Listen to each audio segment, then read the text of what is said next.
I'm so freaking happy right now. I'm excited. I've been waiting for this actually for a while. Espan has been literally talking about this since we started doing this, or started even talking about doing this. Yeah, I mean, because I was so interested in boxing. But I got to introduce you real quick. So, the man referees for the World Boxing Association, the WBA, the World Boxing Organization, the WBO, and the IBF, the International Boxing Federation. You've worked fights on Showtime, HBO, ESPN, USA Tuesday Night Fights, CBS, and Fox. Mark Nelson. Dude, it's freaking awesome to have you here.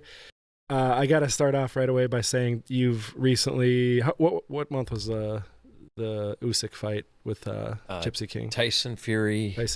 Alexander Usyk, May 18th. Riyadh, Saudi Arabia. Yeah.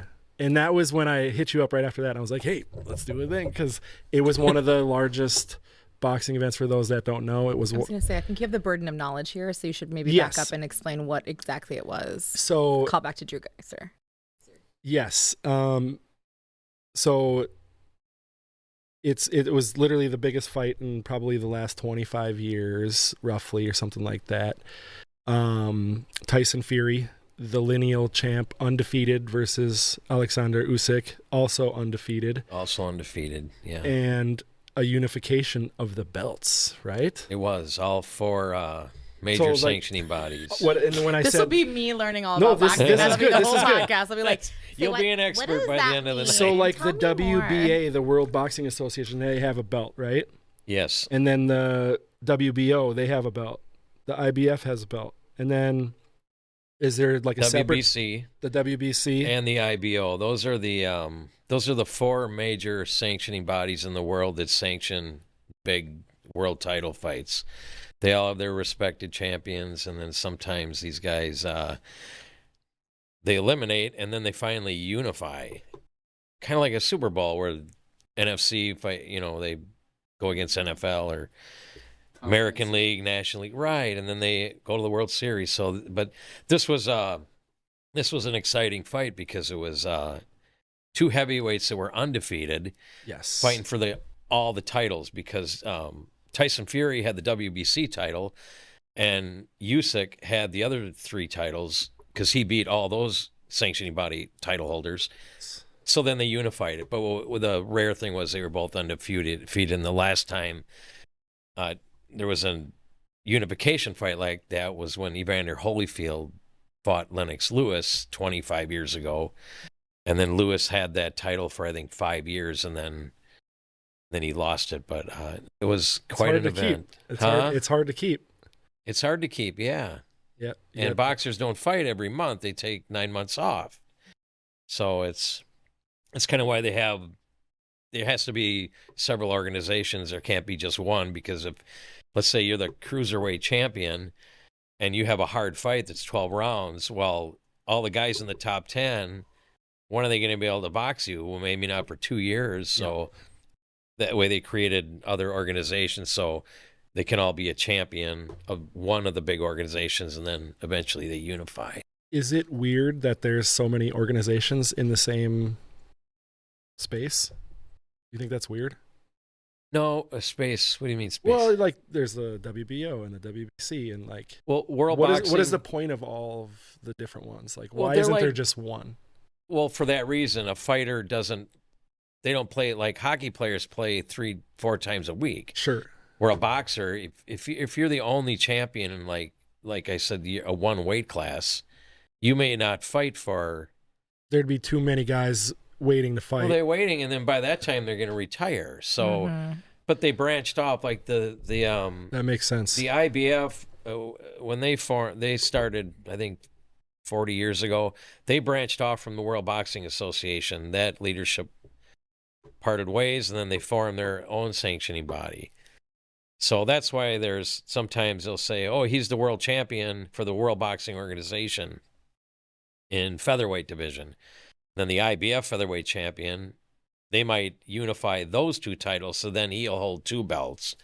Well, in this case, they unified for all four titles, which is almost unheard of. Yeah, it's cool. It happens, but for heavyweights that are undefeated, it's quite an event. You got to tell me about that. So you get a phone call email? How does it happen to get asked to go to? Can I ask a question Yes. to clarify Yeah. something first? Yes. So you're an independent contractor. You don't work for any of those individual organizations, like you. We're licensed by them, so Okay. they actually have to approve us and then give us a license to be a referee for. And I have a license with all of them. Okay. But I might get an appointment from the IBF next month saying you're going to Japan. Mm-hmm. I might get an appointment from the WBO. You know, I've had like 5 or 6 world title fights this year from different organizations, Mm-hmm. but I do go to their annual conferences. I renew my license, and Okay. it's kind of like the NFL. Them referees they're not just pro referees. They have to be approved by the NFL Mm-hmm. and on their roster to work pro football games or American League umpires. What does that look like, keeping your license? Like, what do you have to do to maintain that? Not make mistakes, stay on top of your game. But once the referees reach that level of doing world title fights and championship level, you're pretty much going to stay there unless when it's time to retire, you're starting to make mistakes. And that's happened where they'll put you in storage for maybe a year and keep working on in your state or your local level, doing the pro fights till they reassign you. But Sure. and I've made mistakes. A lot of referees, we all make. We're only human, but I've been pretty lucky. Keep going with it. And There's a couple referees like that were in the UFC, a little bit different, but that let fights go on too long. Guys almost basically die, and then they get like removed from certain The fights. organization or. Yeah, part of it was like, I think the head of the UFC was just like, fuck that guy, he's never working here again, kind of a thing. And then I'm sure that it's the commission, right? They call it. it can be the commission, yeah. Now in the United States, every state has a boxing commission. Yeah, like by the state of Nevada or whatever. State of Nevada, state of Minnesota, but a lot of times like state of Arizona might have a big fight promoted by Top Rank on ESPN.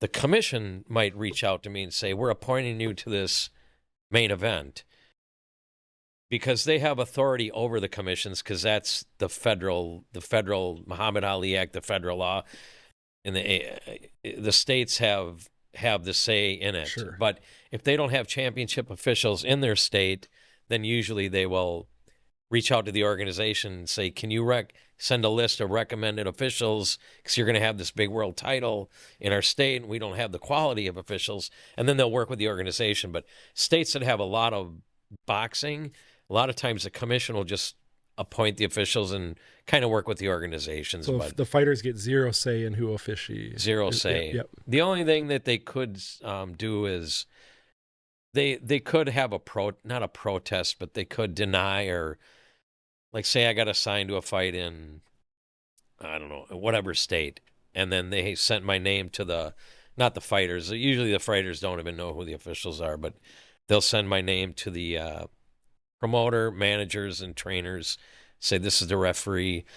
One of them could say, hey man, we'd appreciate if you select someone else, because the last fight he made this mistake, but unless it's a huge mistake, they're always going to argue about something. He stopped the fight too soon, but never stop a fight too soon, really. Unless they really grossly infringed on the rules, or a referee did something that determined the outcome, they're probably not going to allow you to have an official removed.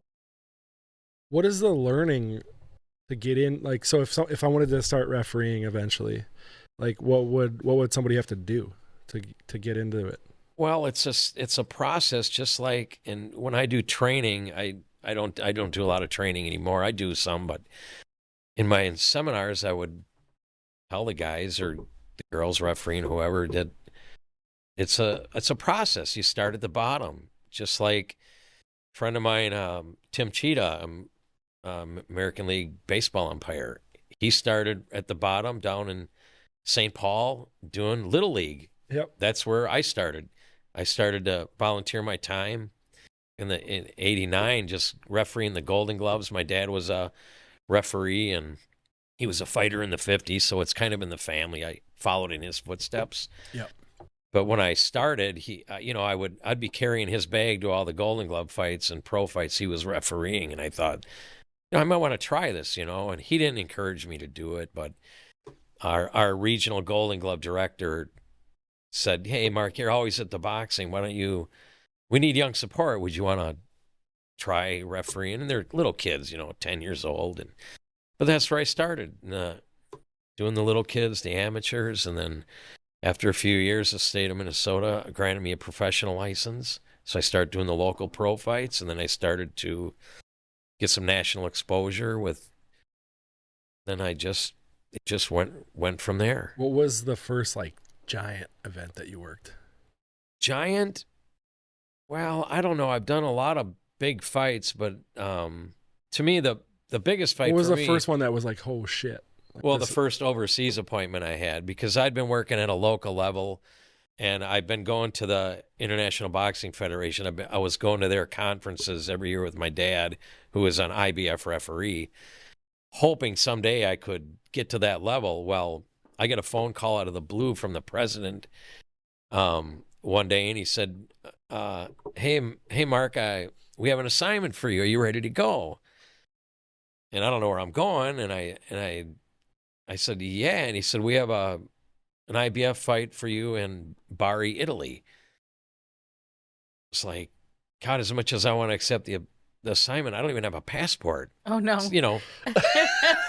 That's great. And he said, you've been coming to our conference for 3 years, going to the seminars, and in the seminars, there are referees doing the seminars saying, have your stuff ready to go, have your passport updated.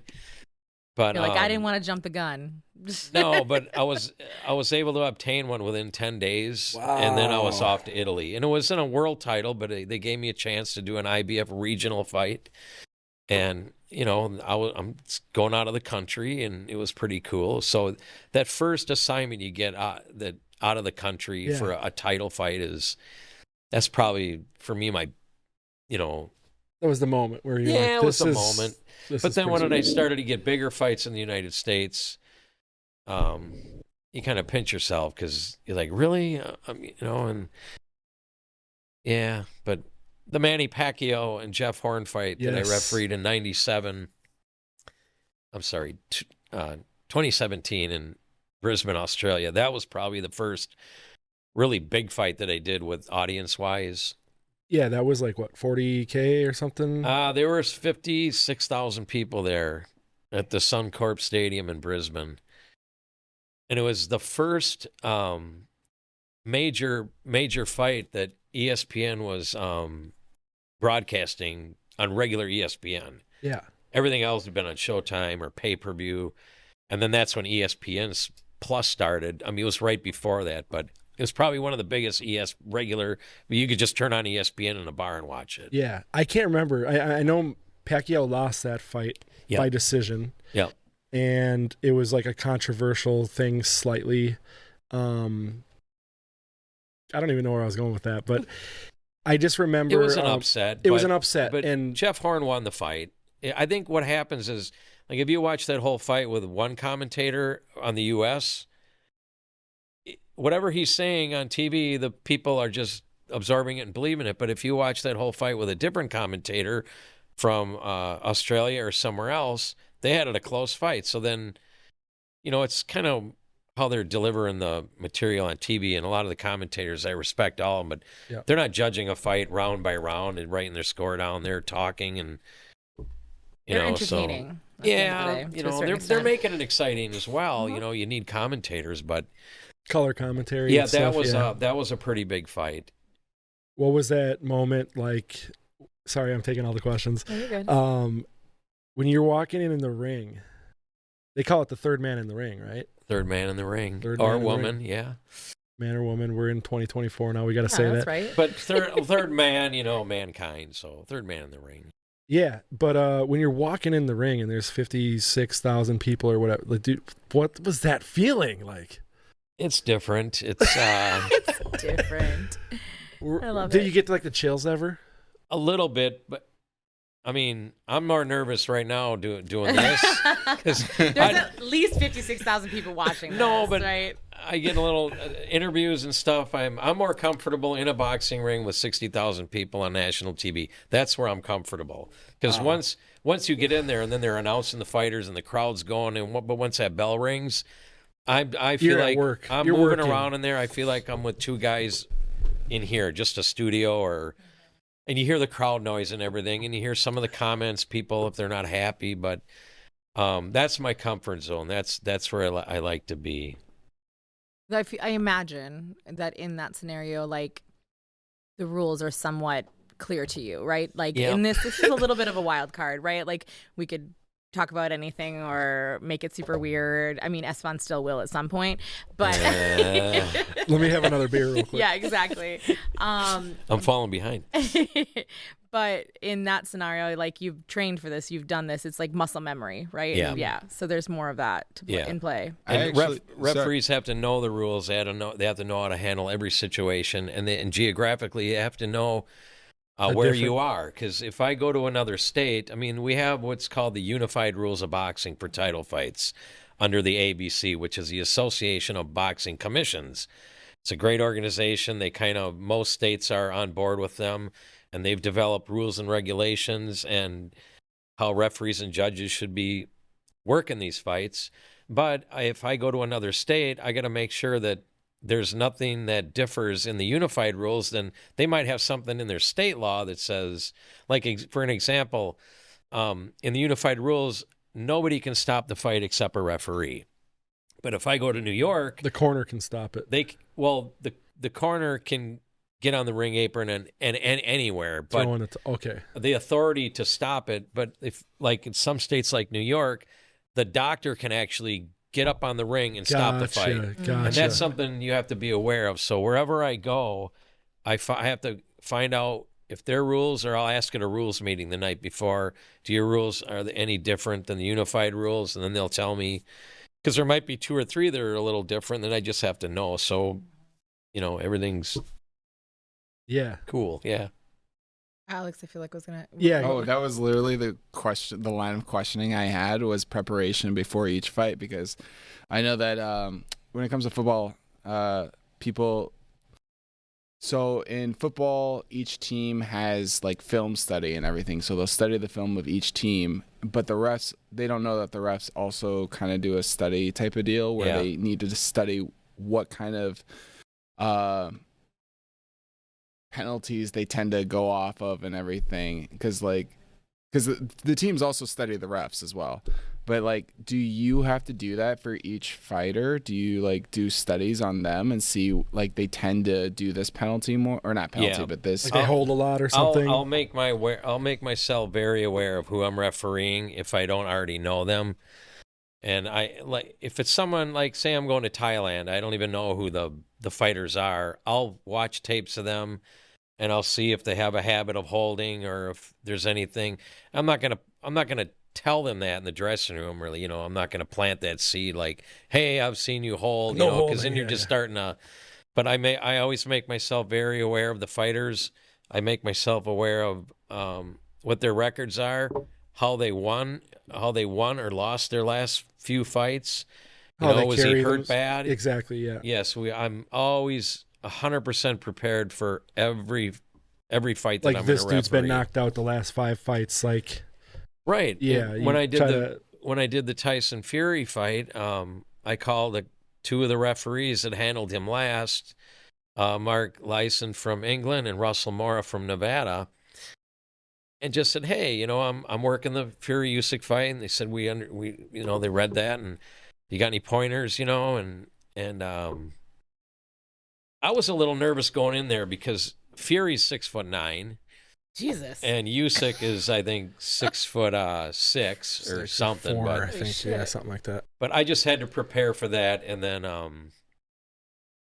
be prepared, because 2 hours before the fight, I have to go in the dressing room and talk to each fighter. Mm-hmm. That's right. The supervisors. Can you give us the spiel? Well, yeah, it's, I'll just usually the supervisors of the organization or the local commission will introduce me, and trainers usually already know who I am because they met me at a rules meeting the night before. Sometimes you don't even see the fighters till an hour before the fight. But Yep. we just go. I introduce myself, let them know I'm going to be their referee for the night, and want to go over the rules and make it clear to them. And I do this respectfully, so I go in each dressing room. They're not both in there, but I always say the exact same thing to both. Mm-hmm. And I just go over the rules. I let them know what should happen, what shouldn't happen. I talk to the trainer. Can you give us a little bit of it? Yeah, so well, if you're a I boxer, want to hear As though Alex and I are about to brawl. Oh, rude. Okay, you're I guess in my dressing room. can. No, just kidding. okay, well you're the trainer of Tyson Fury here, Okay. or whoever, Oh. Manny Pacquiao. Don't let it get to his First head. person I Come talk to on. is the chief secretary, the head coach or the trainer. I just let them know that you'll be accountable for the corner. Please get in and out of the ring when you're told. Watch the excessive use of water. No loose ice in the corner. Things of that nature. What's the excessive use of water? Pouring it all over their heads so that the ring apron's drenched with water. Mm. Then we got water problems. People are slipping in the corner. Okay, cool. I get it. Yeah. And a lot of this stuff they know. We just You gotta say reiterate it. on. Yeah, we go over it with them. We just let them know. I always tell them, if for some reason you want the fight stopped, don't throw a towel in because that's not permitted because anyone could do that. Get on the ring apron, and these trainers know their fighters better than the referee, so they need to look out for them. I mean, that's my job to protect a fighter from any unnecessary punishment. That's our main role. Keep these guys safe, but that's the corner's role as well. So when they know their fighters in trouble, they should be the ones pulling the plug and say, "Ref, we're done." Yeah. I've seen fights like that where the guy will get up. He'll maybe hold the towel. They'll hold the towel, And be like, we're done. And sometimes they just get excited. I mean, we're working fights in countries and cities all over the world, so I'm just excited. And some people just like to. They'll throw it in. They yeah. get some jurisdictions don't even have inspectors in the corner. They're on their own, so they work for the commission. They're talking to the corner, let them know what I expect from the corner, and then when I talk to the fighter, I usually say the same thing. I say you're fighting under the unified rules of boxing. There's no standing 8 count, no 3 knockdown rule, which means if they're not, some organizations like the WBA has a rule, if you're knocked down 3 times in the same round, it's over. Yep. There's not even a count. The third time they're down from a legal punch, it's automatic. Fight's terminated. Okay, but And the that could be- unified, kind of umbrella. Unified, there's no 3 knockdown So rule. there's like a sort of a hierarchy of rules, but then each individual organization underneath it can have their own set of rules that Yes. are maybe stricter. They can't be looser than this, but they can be stricter than that, right? Right. It's there, and then there's state rules too, like I mentioned before. But usually, if you're out of the country or in the United States, you're going by the unified rules. So no standing 8 count, no 3 knockdown rule. Fighter cannot be saved by the bell in any round, including the final round. So if a fighter gets knocked down right near the end of the round, then it's the timekeeper's job to not be sleeping at the wheel. And that sometimes that's not easy. They're ready to hit the bell with 3 seconds left, but a fighter gets dropped. Well, they're not supposed to hit the bell. They're supposed to wait till I finish the count. And when I evaluate the fighter and then he's ready to continue, as soon as I say box, then they hit it. Then they'll get their full 1-minute rest period. So Interesting. no one I can didn't be know they saved by can't the hit bell the in any bell. round. Yeah, I didn't know they can't hit the bell. Well, years ago they had a rule that a fighter can only be saved by the bell in the final round, which was crazy because say it's the last round and I'm winning the fight every round, and then you knock me out and the bell rings. You win by rounds. And I'm carried out on a stretcher. I win the fight because I was ahead on scorecard. So they changed that. You can't be saved by the bell in any round. Yeah. The fact that this is just now like gelling where the term "saved by the bell" comes from. Yeah. I'm like, Oh my God, really? Yeah. Hey, See, Well, I I know think that. that You're was gonna be an saved by the expert. school bell, right? well, I feel like this is it right here, isn't This it? is school right I here. guess, yeah. Because what order are you saved by if it's a When school the bell rings at school. Saved from what? from Getting Running jumped into in the parking class lot. before the bell. Yeah. Late Yeah, I yeah. don't know. You're not saved by it though. You're out running still. I think that this is probably where the expression comes from. This is saved It's by the bell. probably, Is yeah, exactly yeah, where yeah, it came yeah. from. So and it's been applied to other scenarios, Screech. but yeah. But But the dressing room instructions is where the referee is gonna establish control. That's where we're gonna let them know. I mean, if a referee loses control in a dressing room where they're letting them, there's a pretty good chance that referee will lose control during the fight. Just so we're clear, Saved by the Bell is from the 19th century boxing slang. Yep, I figured. Because they could be Saved by the Bell. It's unbelievable.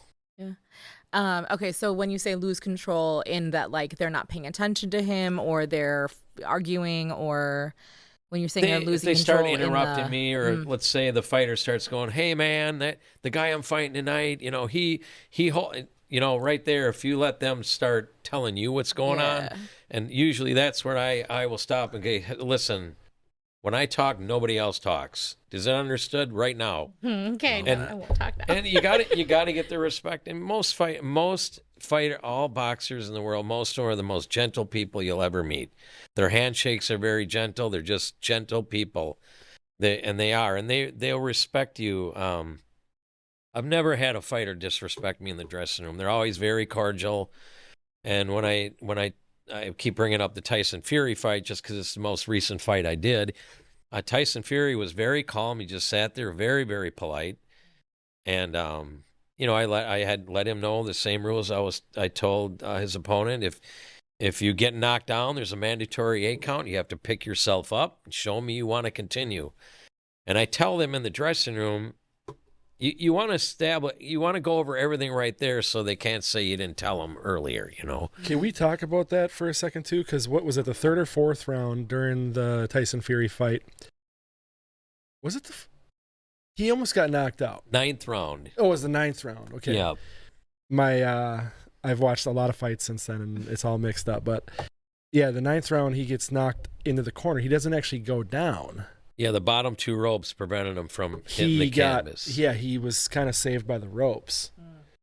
But that was an 8 count, right? I ruled that, and that is the rule where if a fighter the rule is a fighter's considered knocked down if anything other than his feet touch the canvas from a legal punch, even if their glove touches, it's a knockdown. And I think that's what's the case, right? No, his glove didn't touch, but in the rules, or it's the discretion of the referee, if the rope, and it isn't the ropes that hold him up, it's really the bottom 2. If a fighter gets hit and he slumps down, and if them 2 ropes weren't there, he would have hit the canvas. So that is when I moved in and ruled it a knockdown. Yeah. And the best decision I ever made in my life. And it's funny because I totally agreed with it. But I feel like you caught a little bit of not slack, but flack. Well, yeah, and a lot of people don't know the rules, so they thought I should have stopped exactly. And people were betting that it would end in the 9th round, and I didn't stop it in the 9th round, which I don't know. I mean, I'm just saying that, but Tyson Fury 6'9".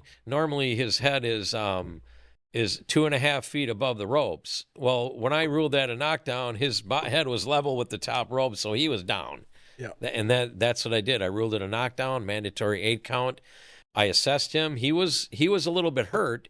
Oh, he was definitely a little wobbly. Yeah, and my thought process was I was gonna when I resumed boxing, the bell rang. Then he kind of wobbled back to his corner. In my head, I thought, all right, I'm going to let him go. Usyk might hit him once or twice, and then I'm going to stop it. But the bell rang, and then, look what happened after that. And 10th, 11th, and 12th round, historic fight. Historic fight, yeah. So I'm not a I'm not a boxing fan. I actually do really like boxing, and I have a funny story of how I got into it. But I'm not as knowledgeable, clearly, about it. And so I had asked a couple of friends. I was like, "What would you ask this guy if you were going to be interviewing him?" And so this is actually relates to one of the questions that I was asked. They want to know, what are you looking for specifically when you decide to stop a fight or declare a knockout before you get to the 10 count?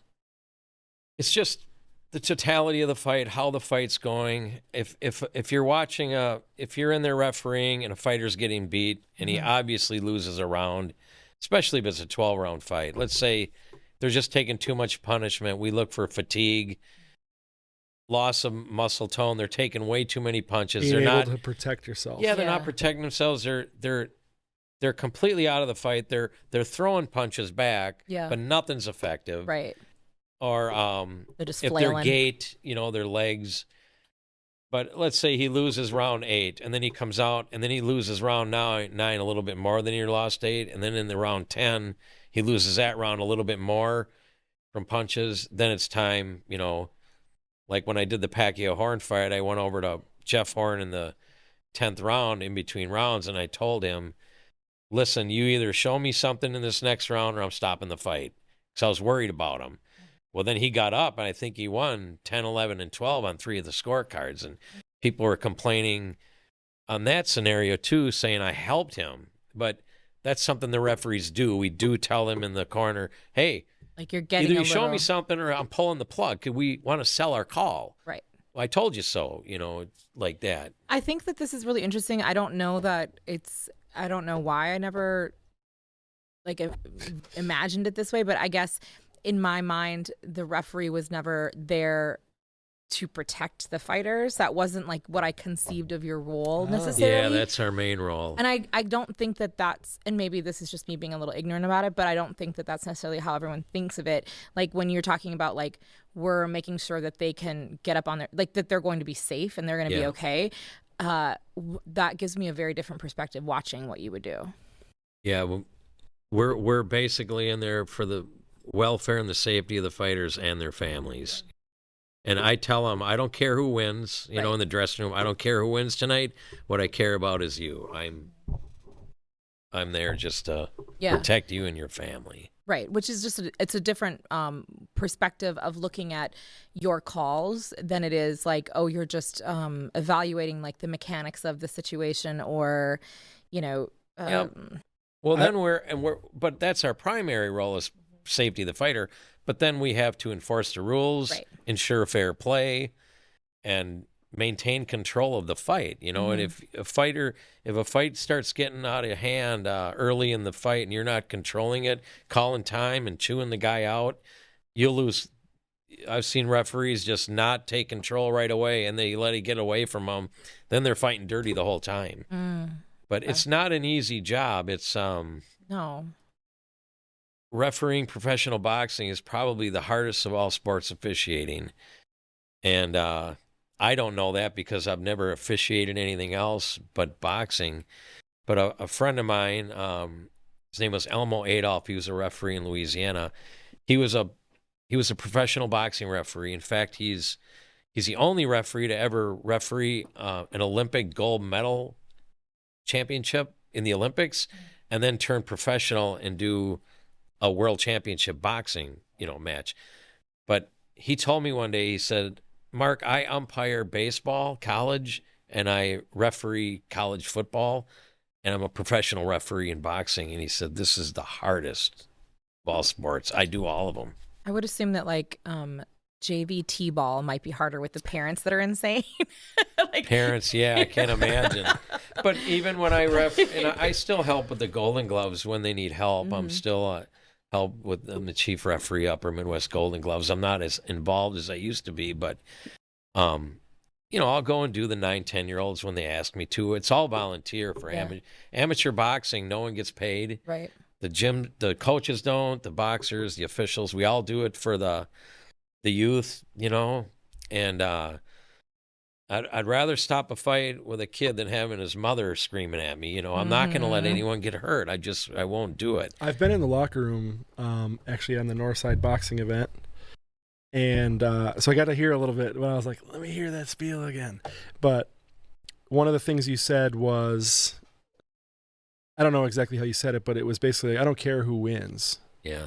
I'm here for a fair fight. I'm here to make sure you guys go home. They got families to go home. Yeah. And that was amateurs. It was the youth, the kids. Yeah. Yep. But I thought that was really cool, and it's kind of stuck with me a little bit. So yeah, it's awesome. It sounds like from what we talked about earlier that you box as well. I tried it when I was 16. I had one amateur bout and I lost. And I just did it because I wanted to try it, but I didn't want to be a fighter. I don't like to get hit.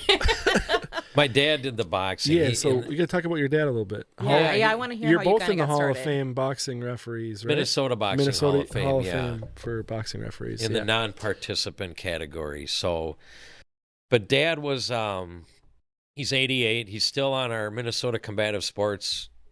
He's not on the commission, but he's on an advisory board to the commission. So he still attends the meetings, and he's at all the fights because they kind of depend on him to help with the boxing side, because Minnesota Department of Athletics, or it's under the Department of Labor and Industry, the combative sports oversees the kickboxing, MMA, and professional boxing. So, that's how I got into it. But in the 50s, my dad was a Golden Glove boxer. So he boxed 56, 7, 8, and 9, okay? Right? He was 16, 17, 18, 19 years old. Is Golden Glove youth? Okay. Yep. Okay, cool. Golden Glove boxing's youth. And some kids are out of... I'm asking all the remedial questions. I'm sorry. No, well, I should have that. brushed up on boxing for dummies. No, it's just second to amateur figure that boxing. out. It's youth, or some amateur boxers are in college, and we have a senior category too. Oh, okay. But they have to register through USA Amateur Boxing as a senior, and everyone in amateur boxing has to be licensed. We go through Safe Sport because it's youth, and we all have to pay our annual license. We have to be certified, which means go through annual online testing, and I still have to do that. Everyone in amateur boxing, because we want it. Amateur boxing is probably the safest amateur sport out there. Okay. Hardly any fatalities.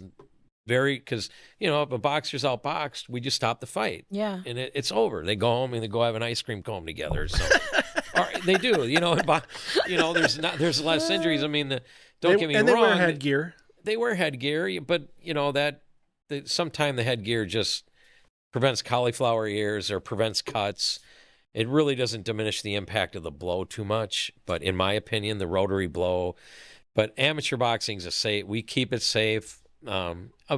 Object is to hit one another. Mm-hmm. But when my dad boxed, he always looked at it like he would always tell me. I always looked at it like a game where I can hit you, but you can't hit me. He never did it trying to hurt somebody, because my dad's just like that anyway. You know, he wouldn't hurt a fly. Yeah, it's more of like a cat and mouse thing rather than cat and mouse thing. Yeah, but he fought in the 50s, so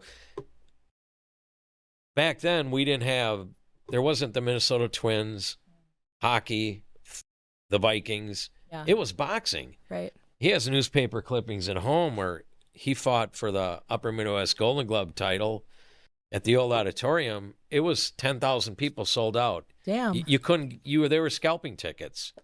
It's wild. In the 50s. And then if you won that, you went to the National Golden Gloves in Chicago. And that was sold out for a whole week, every single night. And one night Cassius Clay or Muhammad Ali was in the same tournament, so he fought the same night as Cassius Clay. He was before he turned up Muhammad Ali. Yeah, he was Louisville. And Muhammad, 17 years old. Did Muhammad Ali switch his name when he went pro? After he turned pro, I believe he changed his name. I just can't remember. Yeah. But my dad still has the program. He's brought it home because he took the train there. But it's kind of a cool program, because one page it says Cassius Clay, Louisville, and then the next page is a picture of my dad, Denny cool. Nelson, St. Paul featherweight. Is it framed?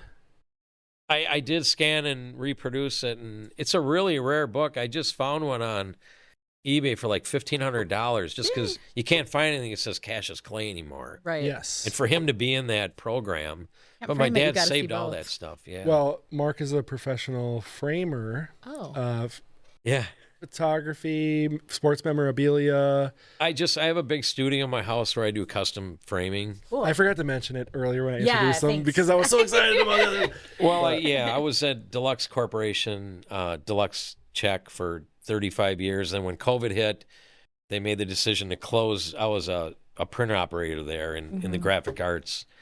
They closed our building in Arden Hills, moved all my work to Chicago. So that ended my 35-year run.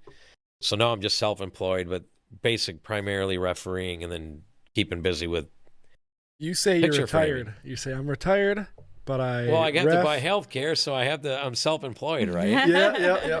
I'm retired from Deluxe. Yeah. I got a nice retirement package from them when I left, and so this wasn't necessarily your day job. This is something that you did outside of that. right. And when I was at Deluxe, I was real fortunate because after like 26 years, I accumulated like 6.5 weeks vacation. Sure. So that enabled me to take all these assignments when I'd be going overseas. But, you know, if they call and said, hey, you're going to Japan for a fight Saturday, I'd usually leave. I just need Wednesday, Thursday, Friday off because I'm back Sunday. I'm back to work Monday. Yeah, especially Europe. Do you have to, I suppose, I don't know. If it was me, I guess I maybe needed like a day or two to acclimate to the time zone difference and like yep, they get you there like 2 days before. Yeah. Is it hard to referee? I imagine that you probably have a translator with you if it's a country where you don't speak the language. Is it harder to referee in a country where you don't speak the language? Not really, because most boxers fought in the amateurs, and referees in the amateurs can't talk. They do hand signals. Oh, okay. Like if a boxer hits a guy a little low, the referee says, stop, keep the punches up. They know what we're telling them. Mean. Okay. But basic hand signals, and it's amazing how many people know English, you know, nowadays all over the world. So that's very true. Especially if they work in a global kind of, you know, this is a global product, right? So, dressing room instructions, Japan, wherever I've been, they will have an interpreter there with me. They had one for me with the Tyson Fury Usyk fight because Usyk's from the Ukraine. He understood me pretty good and he can talk pretty good, but they just had a translator to move it along. Right. Well, and to make sure that they understand the nuances of it, I imagine it's kind of like getting your medical, getting medical information from somebody. Like you want to make sure it's precise. There's a hilarious video of somebody asking question to Usyk, and they're like, "How do you feel about?" And he's like, I feel. Right. So, like, it's limited, but during the fight, usually it's not a problem. But there could be a language barrier especially in the corner. Mm-hmm. That's what I was wondering. When you're talking to the trainer, saying, "Hey, can your fighter continue?" Right. And trust me, foreign venues breed confusion, especially if you're in a high stress environment like that. But because you want to make sure I did a fight in New York last, I think, March, and it was a fighter from Japan, but they had an interpreter there.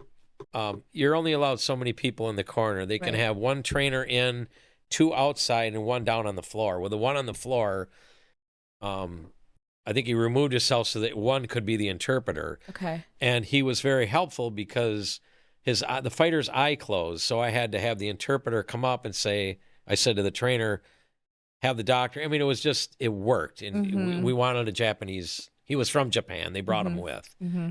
But no, that all worked out. That's good. I mean, that seems like it could be a really big barrier, especially with delicate moments and high stress and high intense emotions running and things. Yeah. But cool. Back to my dad, when he stopped, he was a good amateur. And then he turned pro, and he had about 3 pro fights, and he won them all. But he thought, this is crazy. He was already starting to raise a family. My brother and I weren't born yet, but he said, I gotta get out of this fight game. You know, some people thought he would be the next Jackie Graves because they thought he was that good, but then he just stayed in it. He probably did everything in boxing other than promoted, and was a matchmaker. He was a Golden Glove director. He was a referee, a judge. He just did it all. He's kind of like the Lou Nanne or the Herb Brooks, or they are in hockey. My dad, Denny Nelson's kind of the boxing guy from Minnesota. So you've done some judging too, right? Yeah, I judge. I do both. I'm primarily a referee, but I probably judged 200 something. Not a lot, pro fights. I've judged about 10 world series. Seems like a lot, yeah. Yeah, that's quite a bit. Yeah. But with the refereeing, we're refereed over 1,000 pro fighs. But a couple thousand amateur fights, you know, but that's since 89, you know. Yeah. So in the UFC, they use 4-ounce gloves. And in boxing, what is it? Usually like 6 or 8 or they're 8 or 10. 8 or 10. Yeah, up to and including 147 pounds is 8 ounce. Anything over that is 10, and I believe this is a 10-ounce glove. Who has signed that? I don't know. You know, I brought these with. They were gloves that I used to bring them to conventions, and if fighters are there, I just have them sign them. My brother likes. I got a brother. My brother Kurt. He buys front row tickets for all the fights I work. Oh yeah. Sometimes he'll show up. I'll be in New York, and he just shows up. I bought a front row ticket. That's pretty cool. But he's a huge boxing fan. That's awesome. He just got done with the state fair. He's the state fair chief boss electrician. Oh, cool. Well, he works for Collins Electric, but he's been there almost 35 years. But he makes the time to go to the fights. So I get this stuff. Sometime I give it to him. He likes autographs. I love it. Big collector. Well, where I was going with it is like sometimes you hear that like boxing is a little bit of almost like a little bit deadlier of a sport than like the UFC, because in the UFC, when you're like basically out, you don't get a standing count. They just call the fight. In boxing, you could be pretty much knocked out, and if you can stand up, you can fight again, and you can take more hits essentially. So yeah, if they're ready. I mean, after we do an 8 count, after a mandatory 8 count when they get up. What's with the thing with the holding their gloves up? Well, that we wipe the gloves off, and the reason we do that is because there's debris on the canvas, and they got Vaseline on them, and then anything on that glove is going to stick. And we don't want something going in the other guy's eye. But mainly that came from years ago. The boxing shoes that they wore were like all leather, and the sole was leather. So they had a box of rosin outside, and it was like rosin's like grit, dirt. To keep them from slipping on the canvas. So there was rosin all over the place. You put rosin on a bow for a violin to make it sound. Oh, do they? Gymnasts do it on their hands too to get grip. Yeah. Yeah, this was more gritty though. It was like almost sand. like gravel. Yeah, gravel. But when a fighter gets knocked down and they get up, if it's just a flash knockdown, which is off balance, they get up, it's no big deal. But if it's a damaging knockdown, where they fall over trying to get up once or twice, we tell them that your body language has to tell me you're ready, or I'm stopping the fight. So we might give them what we call is a gait test or a sober, like walk towards me, or we have them walk to the left or the right. And I've had fighters walk towards me and they stumble and fall, and it's instantly over. Yep. But not every single knockdown you have to do that with, because the boxer that knocked his opponent down, he scored a tremendous advantage for himself. So you don't want to dilly-dally around as a referee and take all this time. Right. Keep it going. He deserves to get right back into the action. Yeah. So it's like a field sobriety test, kind of. Exactly. Yeah. If we have to use it, yeah. And that's where it might take us another, it's a count of 8, but by the time I resume, it might be 15. Because I say, you ready to continue? Walk towards me. Walk here. Okay. Happened with the Fury fight. I wanted to really make sure he was ready to continue. And some people were saying, oh, it took the ref 18 seconds. Well, that's what we do when not intentionally, but we have to make sure they're ready to go. So it's not a stalling technique. It's like we're not doing it to favor anybody. Right. Yeah, no, that was like the criticism was that like, oh, he was protecting him or something, like by letting him by checking to make sure he wasn't gonna. Yeah, no, it's a process. I'm so ignorant. Who won that fight? Alexander Usyk. Yeah. On it was a split decision. Okay. It was a close fight. Yeah, and they'll have a rematch, I think, in October or November. I think it's December. Is it December? You would know more than I think it is. Yeah. You know something we don't? You're going out there again? I'm waiting for the phone to ring. But so you don't know? You asked me earlier the process of that, how I got that assignment, or any assignment for that matter. What happens is let's say it's just for one title, like the IBF will send me an email and say, hi, Mark, we have an assignment for you, potentially for you in Japan. Are you available? If so, we're going to get your name to the promoters so they can start making your travel. Well, in this case, it was for all 4 belts. So each sanctioning body had some input on who was going to who the officials are going to be. So the World Boxing Organization submitted my name for the referee, and then each other organization sent a list of judges for everyone to be happy with. So they narrowed it down to a friend of mine from Wisconsin, Mike Fitzgerald. He's from Janesville. He judged the fight with, then the other two were from out of the country. But once they decide who they're happy with, that's when they actually call you and say, you've been assigned to this fight. Are you ready to go? And yeah, whatever I have going on, I'll cancel it. Because Can you turn down an assignment? Yeah, I've turned some down, but mainly because you have your own vacation planned or something? Or well, yeah, that, or I can't get off work. When I was at Deluxe, I had a colleague that I had to respect their time off if they were gone. Right. And I would just, in fact, right near the end at Deluxe, I turned down a fight in Monte Carlo, France, and a fight in, I think, Argentina. And because my colleague was gone, I just had to turn it down. But I've turned fights down because I already accepted an assignment for another organization.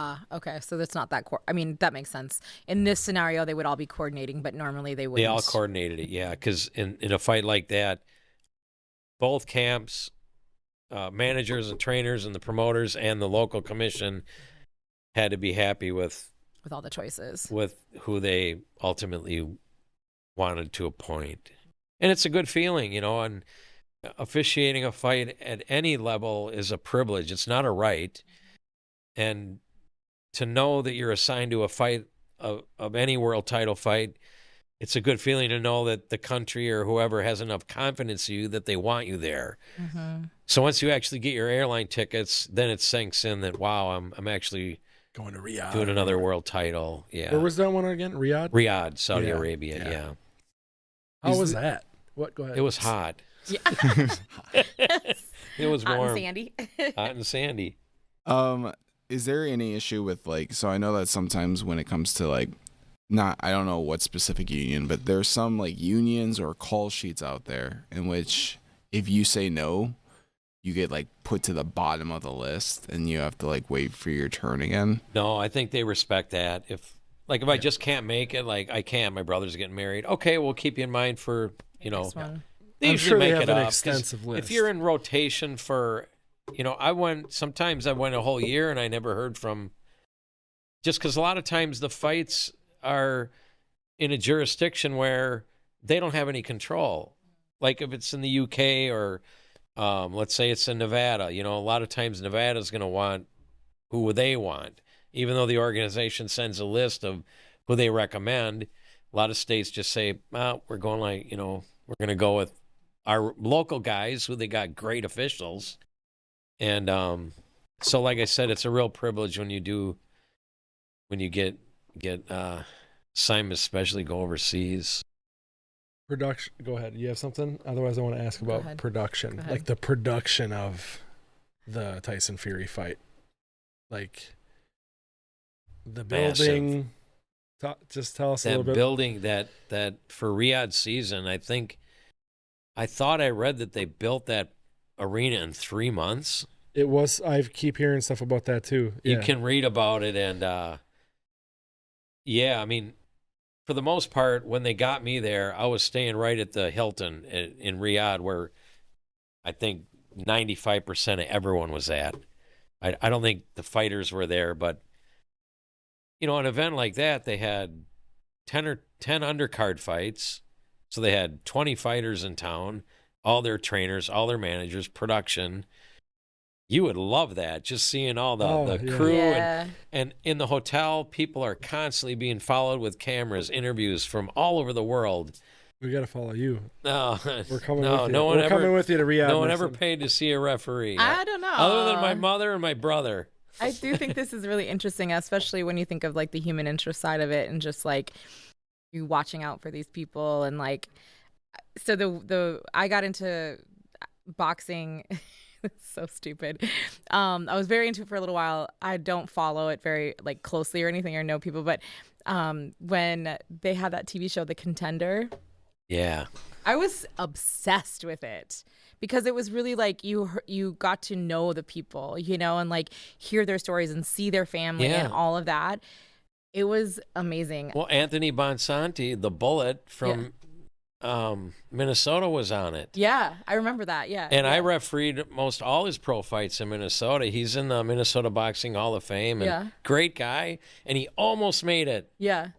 But we love watching that, and I don't care who wins, but it kind of, for the contender, a little hometown. It would have been nice for Anthony to win that, but he's a great guy. Yeah. Good guy. Love that. Yeah, but I think that like, if you're somebody who follows it, you probably read profiles but to see them talking about their families, meeting their families, stuff like that, like seeing what their lives are like when they're training and stuff like that, like it really gave me a different perspective on it that made me kind of like, oh, I like love this. Like I'm sort of into it. And I used to go to fights every once in a while when they would have them at the Hyatt because I had a friend who worked there and stuff. So yeah, I mean, I think people would watch a documentary for sure. Yeah. I love fights. Boxing life it's different. A lot of boxers are financially destitute, or they come from broken homes, and those gyms, they're open. They don't have to pay. All they need is a pair of shoes. And, I know a lot of boxers that saved their lives. They go into that gym, and when they're tired at the end of the night, they go home. They're tired. They go to bed. Right. That's a lot of their stories.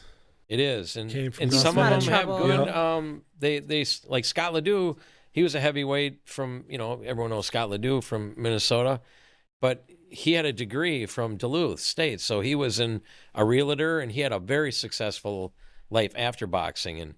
But some boxers, they don't have much after. And like the IBF, the International Boxing Federation, they've set up a retirement fund for boxers where it's mandatory 2% of their purse goes right into like a 401k or a Roth. Yeah. They don't have any control over it. They do it for them, and a lot of them are very thankful that they did that. It was mandatory. It's in their rules. 2% of your purse is going into a. That's cool. So it's, yeah. Do you remember what the purse was for the Tyson Fury fight? I think that was about 140 million combined. I don't know what each one of them got, but it was reported Fury got 100 million and maybe Usyk 40 million. So it's not like a winner takes all. No, they're guaranteed a purse before. What they'll do is, like when the organization, like say you're the world champion, you can fight, after you win the title, you can fight like anyone in the top 10 as a optional defense.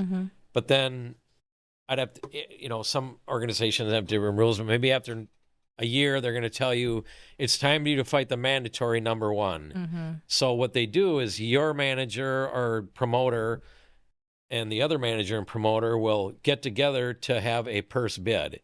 Who's going to have the highest purse bid to have rights to promote it? And they meet for those. They'll fly into town. They'll have envelopes or whatever, and then they'll slide it across the table. Well, they'll put their bid in the middle, and the whole legal team will be there, and they'll open them up and say, "Okay, you're Don King.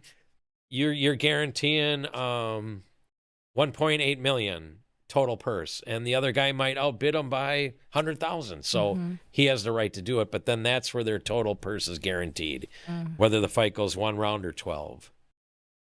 And then all the other stuff I don't know much about. Where does the money for the purse come from? TV, sales, pay-per-view, ticket sales. But a lot of it nowadays is dependent on pay-per-view or, Showtime stopped doing boxing now. I heard there's another fight coming up to the Armory. Possibly, I read David Morrell might be defending his title at the Armory December 21st. Nice. And that's going to be on Amazon Prime. Just regular Prime, not a pay-per-view. So they're going to kick in too. Because a fighter making $800,000 isn't going to get that from ticket sales in an Armory. It has to be generated from TV money. Yeah, that makes sense. The next time you have a match here locally, we should go. Yeah, we got to all go to that. The Armory's a great venue for boxing. Ringside with your brother. Says 7,000. There'll be times where I'm watching him on TV and I'll text him a picture of himself, and then like 10 minutes later the fight's done and he texts me back. It's the coolest shit. I don't think I've done that after the fight. The next day, maybe. The next day, yeah. You texted me back. I swear Did to God, I the after? same day. Okay. Yeah, only once. That was, I think. That was a local one. I think. Yeah. Oh, because the main event's done. Yeah. But like during the fight, my phone's off. But for a main event, yeah, I you get out of the texted me ring. back at like 3 a.m. after the Fury fight. Yeah. I'm pretty sure because I was like, dude. Oh, that was like, 3 in the afternoon. Oh yeah, 3 for you, maybe, Yeah, or whatever. yeah. I was like, yeah. I stayed an extra day. Yeah. That's cool. Yeah. Have you ever caught a stray like in the ring? Yeah. A few times, yeah. Yeah, I got punched in the face once. There's Ooh. Right on the chin. We're gonna find this and put it in probably at some point too, but that'll be for Alex. Yeah, but that there was on CBS. Somebody made a Thug Life. Oh, you told me about it with the little when you got up from the ring or from the I didn't go ropes. down, but I moved in, and if a referee gets hit, it's usually the referee's fault. He wasn't in position. So I moved in to break these fighters, and the guy threw a right hook, and it landed right here, and I was fine, but... No, the best. I like that you were fine. I the would be best like, is and I died. You walk to the rope, somebody hands you a towel, you like wipe your face off, and just the smile on your face. Well, I didn't know the camera was on me, and then somebody Thug Lifed them. They're like, boom. Yeah. I didn't know the camera's on me because they're up in the bleachers, but the doctor kept going, "Are you okay? Or are you okay?" And I just went, "Yeah, I'm fine."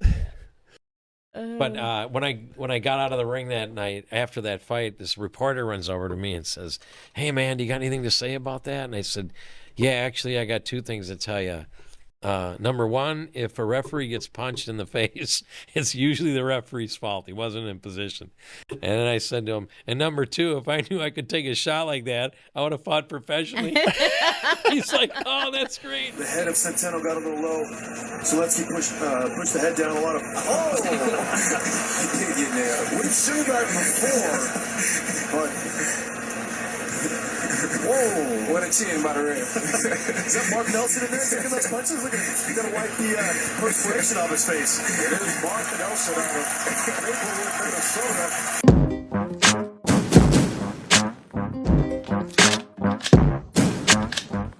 Minnesota. No, but anyway. What about speaking of sports memorabilia, the bloody shirts that you walk away with? You have I know you have a couple, right? I kept the fight, the Pacquiao Horn fight. Yeah, I have that in I got a little gym at home where I frame that shirt up with the bow tie and the credential. Your shirt from it. The shirt I wore. Got it. Yeah. Can you send us a photo of shirt it? Are you walking away with blood all over? Yeah, Can you send a photo? Hey, it's got Manny's DNA all over it. And, It's probably worth a lot of money. Probably. yeah. Well, when I was leaving the arena, they were escorting me out of there, and all these, I don't want to say drunk fans, but having a great time. Yeah. Australians, and they're like, "Raf, I'll buy your shirt. I want your shirt." And I'm like, A, I don't have another one to put on, and B, you don't want to see this beer belly, And all right, they're laughing, but And then C, I'm gonna frame it and sell it. And sell it someday. 40 years for a lot of money or whatever. Yeah. So that's at home in a shadow box, and there's a few pictures of the fight above it, and the Fury Usyk fight, they made that shirt for me, and they had it tailor made. Well, they just took all my dimensions over the phone, and because they wanted all the organization patches on it, and then on the back it said Ring of Fire, Usyk versus Fury. So I got that at home too. Eventually, Can I'll you send probably us some photos of those things? Yeah. Yeah. That'd be cool. We'll put them up on the podcast. I should have wore it maybe tonight. No, I wouldn't want to do that. Yeah. Do you, so that actually, the thing you were saying about when you're walking out with security, like, do they have you on tight security before and or after? No, I think they don't ask for it. I think just sometimes like that, the house called for it. Like, hey, ref's leaving. Because nothing went wrong. No one was going to do anything. Right. But people are always starting for pictures. I mean, I couldn't, it took me, for that fight, the Pacquiao Horn fight, probably 10, 15 minutes to get to my dressing room because everyone wanted, they're fans. They want pictures. The fighters are that's who they're to see. But, they just, Raf, can we get a picture? I got blood all over it. You're the third man in the ring. It was cool for them. It's fun sometime, it's. Do you do autographs? Stop sign things if they ask for it, of course,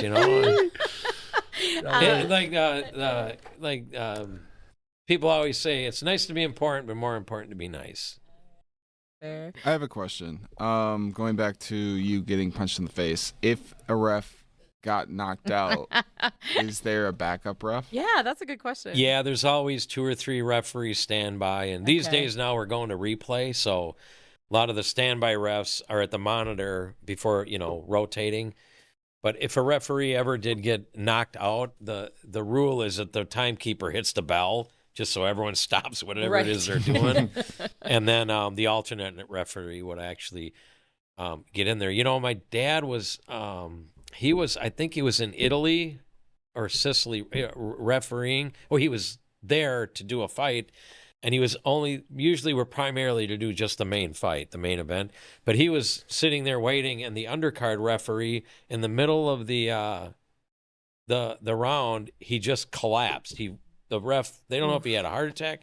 He just was out. He fell face first. Yeah. They stopped everything, and they got him out of there. And I think just one of the other local Italian refs got in and continued, but that's what the process is. It's a high stress moment. I can see how, you're not in the best shape or something. I did get another question coming in from the audience.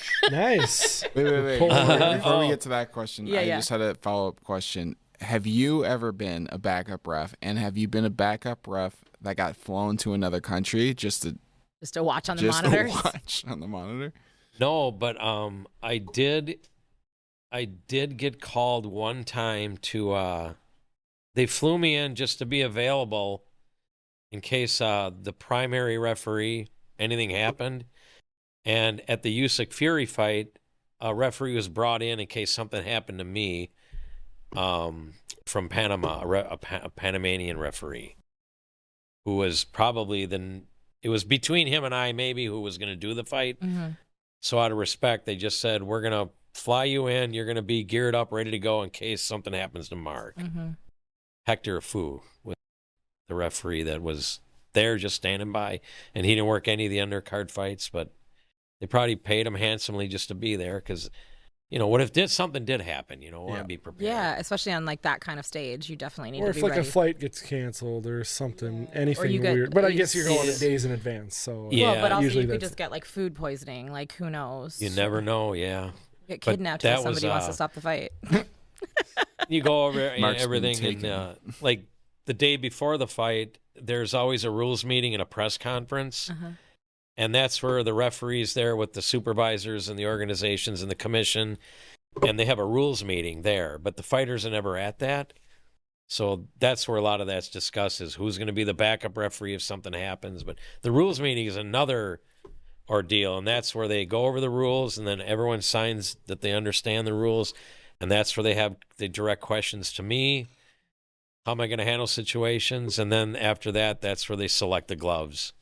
They take all the brand new gloves out, and they have a glove selection process. Oh. Fighters aren't there, but the trainers, they know their fighter, so they pick out what gloves they're going to use to fight in. And then they sign their name on it, and then the referee or supervisor signs their name. So no one can tamper with them and can't tamper with them. Got it. And then they select a backup pair because if a glove splits, they got a pair ringside ready to go. One of Terrence Crawford's recent fights or last year, a glove split, so they had to change it out. So there's always a backup pair. And then all these gloves I had to take with me to my room and secure them in there. So I had You take them with after they sign them that night. Okay. Sometimes the commission will take them, but in this case at the Fury fight, they said they're staying with the referee. So I had them in my room. Yeah, that's where it feels like to me you would have had to be cool. Security or something along with you, like somebody to make sure you're not doing something nefarious and that no one's trying to get at you in some way. But no, not really.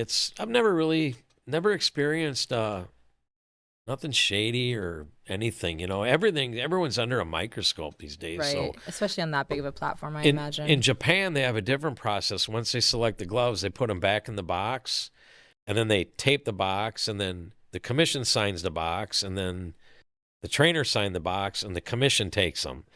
And then when I go to the dressing room an hour before the fight, the commission comes in with the box, shows everyone the box, and they sign their name over the tape. Okay. It's like white hockey tape. And then, so they got a really tight process. But nice. That makes a lot of sense. And you hear some stuff about boxing, not necessarily shady stuff, but I think it's just the promotions and stuff, everyone's trying to make money. And well, in Tyson Fury, there's a video of him, like a reporter like put like a water down before a fight, and he's like, where's this, where did it come from? Oh, really? And he's like, I'm not touching that, because it could be tainted or something. Yeah, I believe it. So I mean, was something I don't know if that would happen or not, but also you can see why you might be a little paranoid. no, but that was really cool. Is like, yeah, he's like, I'm not. If it didn't come from my guy, I don't want it. Yeah, right. Like, it's really situational awareness. I mean, so the thing about like bad actors, and it kind of leads into this question, which is like, have you ever roughed a fight where you felt like someone was losing on purpose, or there was a fix on it or something? no. Ooh. I mean, it's boxing, so I mean, a lot of times they aren't fixed. It's just some opponents are just not good enough. Yeah. They're going to try, but they just lose. And you can see they're overmatched. Right. But that's where I'm there to not let them get hurt. But most fighters aren't going to take a dive. Probably back in the day when there was no television. Right. There's no replay. Maybe they're saying, hey, you're going to take a dive or we're going to kill you. I don't know. I mean, stupid stuff like that. But, right. But nowadays, they get in there, they actually really try, but they themselves know they're not going to win. They try their hearts out, but then they just get beat. But there's been upsets. I went all the way to, I was in Sheffield, England one time, and the world champion was from there, and he was fighting a guy like I think he was rated 9th. He wasn't even the top. And the champion, they had a parade for him the day before. It was hooping and hollering. I got in there. He got little jinx. He got knocked smack out in the first round. Oh shit! It was a huge upset. The opponent beat him. Yeah, it was the second round, and I was like, whoa! I was out of there in 2 minutes. Easy work. Yeah. And you get 2 paid rounds. the same. Yeah. Yeah, but so upsets can happen. You never know what's going to happen in boxing. Yeah, that's always been the thing too. It's like when one guy's hyped a lot, like way too much. Yeah. You just throw like a couple bucks on the other guy, just for that slight chance. You could. I've never bet on a fight. I've not. Only Are you twice. like not allowed to? No, we're not allowed I to. didn't think so, but You're not going to see me in a casino betting on a fight, and then I'm Right. climbing in the ring. yeah, but exactly. I feel like that's a no-no. Yeah, Yeah, definitely no. a no. It's yeah. unethical, and no, you don't want to do that. Yeah. Damn, I think we're getting close on time, but yeah, man, it's just been awesome. Chatting a lot about just like how you kind of got into it a little bit and stuff like that. I have a question. Like, what do you? How long do you see yourself doing this, or like, what's next in your kind Dad's of? still doing it.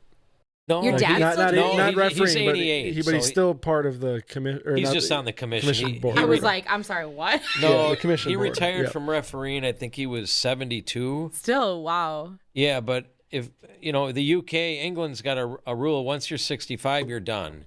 You can't referee anymore. They just have a law. But that's probably the best decision a referee can make is when to get out on their own. Before they tell you to get out, because then you're making mistakes. But if I'm capable, I'm in shape, and I'm not making mistakes, I'm on top of my game, I see it in another 10 years. I'm only 59. Okay. Or maybe 12 more years, and then I can judge, or maybe then be like a supervisor for the IBF or the WBO or one of the organizations. A lot of that's where the supervisors come from. They were officials. Now they're done officiating, because there's always a supervisor at every fight. They're the ones that make sure they get your check. They make sure everything's in order. They're at the rules meeting. They're at the score table. That's who you report to. Okay. And your dad, what does he do now? He's just part of the organization? He's on our combative sports advisory board cool. for the Department of Labor and Industry. Amazing. So he still has his hands in it. Yeah. That's awesome. He enjoys it. I love it. Well, thanks so much, man, for coming. I love the gloves. Oh, everyone gets a glove here. Oh, you got some stuff? It's a little keychain. Here you go. Oh my God, I love it. Yeah. There's a Thank keychain you. for you. You guys will get one too. I love that. Awesome. Oh, that's so cool. Heavy Hitters Club. Is that what it is? No, it says I get them unlimited energy. Yep. Heavy hitters.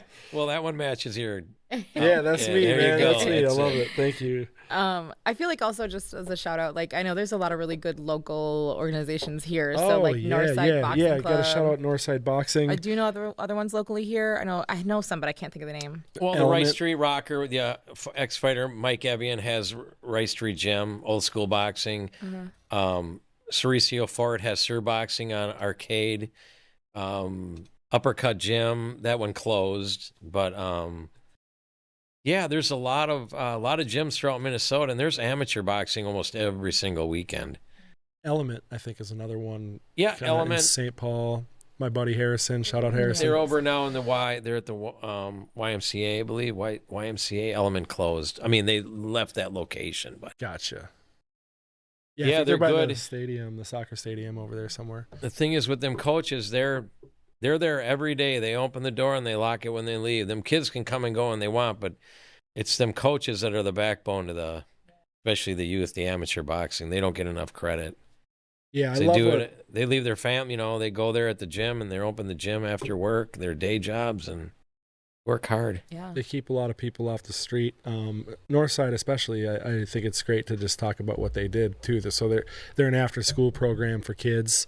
Show them what a hug looks like. Show them like respect, and show them, like how to develop skills and How to fight fair. and how to eat a healthy meal and stuff like that. So it's really cool. Like, and I think a lot of boxing gyms, whether they're that forward with like the youth, I think they all inadvertently are doing that, you know, because every story you hear, UFC, boxing, Muay Thai, it's like I'd either be dead or in jail if it wasn't for boxing.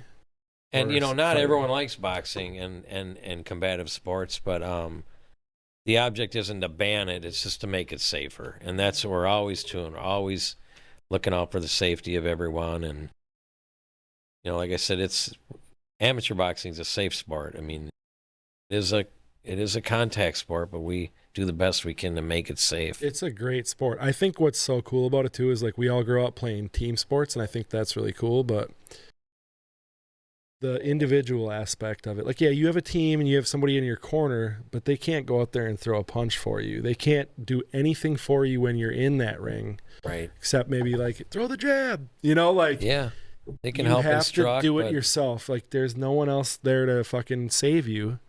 You have to save yourself. Except the third man. Well, Keep but you you know what I'm saying. Keep you from getting hurt. yeah, climbing them Absolutely. 3 steps, going in there is for a boxer is it's nerve-wracking for them. Oh yeah. Yeah, Like- and they I've seen kids are scared, and I said it's all right, just do your best and try and calm them down a little bit. And I wish someone would tell me that when I'm doing the bigger fights. Right. It's all right, Mark, calm down. I think at the Northside event, a fight got called. One of the other guys got like a busted up nose pretty bad, bleeding pretty bad. Doctor called it or whatever. Yeah, man, good fights. I love the sport. Love everything about it. You got more questions from the audience? No, I'm good. But thank you. That was awesome. And now Esteban will be able to Talk you've about it without lived you his being like, dream. shut up. Like, we got it. Yeah, no, I mean, I Yeah. could probably keep going. I just Yeah. want to be respectful. Patrick, I know Patrick's got to head out here in a little while, but Thanks for having me. thanks This so was much great. for coming on. I When he learned a lot, called, he too. said, "Yeah, we want to come on." I said, "Yeah, maybe we can go have a beer after." He said, "How about during?" Yeah. I said, "Whoa, this is great. We got you. I could do this Yeah. every night." Yeah, we'll have Yeah. one after too. And we'll maybe next time you're wrapping something nearby, we'll go get tickets. You guys can bring. I don't know. Can you bring a camera to something like that, or do you have to have media I'll rights? let you know. Get us a media pass. It Yeah, was media public information just this week that it's probably going to be December 21st at the Armory Nice. on Amazon Prime. David Morrell You're is going to get headlining. scheduled too, though, for that one? Probably. I live here, so yeah. Copy that. December 21st. Yeah, let us December know, let 21st. us know if that does happen. 'Cause Okay. I do want to make sure we You can won't be go. disappointed. You with a GoPro. Yeah. Oh, you're having Put a it on your newborn. hat. Yeah. I mean, I've talked I to won't be able. a lot of Yeah, people. you They don't even really. They like boxing, but they just love the being at the Armory on fight night. Yeah, it's It's a infectious. great atmosphere. It Mhm. really is. Yeah, I can't wait. Yeah, I've never seen a fight in the Armory. I've been to a couple concerts now, but like It's pretty amazing. I can imagine. That ring's right in the middle, and the fighters walk out, and real hopefully, electric. Amazon keeps doing fights there. Yeah, well, they haven't done anything this year so far because Showtime stopped, and Showtime did 3 fights here last year. Yeah. But when they started doing combative sports, they were trying to figure it out. But I'm pretty sure Amazon Prime's going to be. That's just what I read on Boxing Scene. So nice. You're in the loop. All right. Well, thanks, Mark. Appreciate you. Thank you. All right. It was a lot of fun. Thank you for watching the podcast. Hit the like and follow button to stay updated on our latest episode. If you have ideas of topics or guests you'd like us to interview, drop us a comment, and we'll see you next time.